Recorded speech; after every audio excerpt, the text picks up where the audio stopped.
നഷ്ടപ്രണയത്തെ പറ്റിയിട്ട് 30 സെക്കൻഡ് വാദോരാതെ പറയാൻ പറ്റുമോ എന്നുള്ള കാര്യമാണ് നമ്മൾ നോക്കാൻ പറ്റുന്നത്. കേട്ടോ നോക്കാം. നഷ്ടപ്രണയത്തെ പറ്റി നിങ്ങൾക്ക് 30 സെക്കൻഡ് വാദോരാതെ പറയാൻ പറ്റുമോ? പറയൂ. പ്രണയം പശ പോലെയാണ്.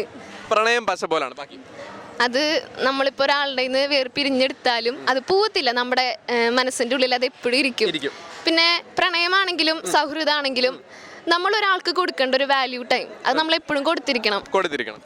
അത് നമുക്ക് തിരക്കുകളുണ്ട്, മനുഷ്യന്മാരാണ്, തിരക്കുകളുണ്ടാവും, കുറേ പ്രശ്നങ്ങളുണ്ടാവും. പക്ഷേ നമ്മൾ ഒരാളുടെ കൂടി ഇരിക്കുന്ന ടൈം അതൊരു 5 മിനിറ്റ് ആണെങ്കിലും 10 മിനിറ്റ് ആണെങ്കിലും അത് ആൾക്ക് മൊത്തമായിട്ട് കൊടുക്കുക. ഓക്കെ, അതോടുകൂടി കുട്ടിയുടെ 30 സെക്കൻഡ് കഴിഞ്ഞിരിക്കണം. താങ്കൾ പറയും നഷ്ടപ്രണയത്തെ പറ്റിയിട്ട് താങ്കൾ സംസാരിക്കും. നഷ്ടപ്രണയം ഇതുവരെ ഉണ്ടായിട്ടില്ല. ഉണ്ടായവരുടെ ഒരു അനുഭവം പോലെ പറയാം.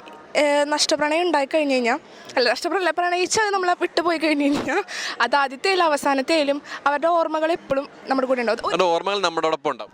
ഒരിക്കലും പോയില്ല. നമ്മൾ ഇടയ്ക്കിടയ്ക്ക് ചില സന്ദർഭങ്ങൾ കാണുമ്പോൾ ആലോചിച്ച് പോകും. അതൊക്കെ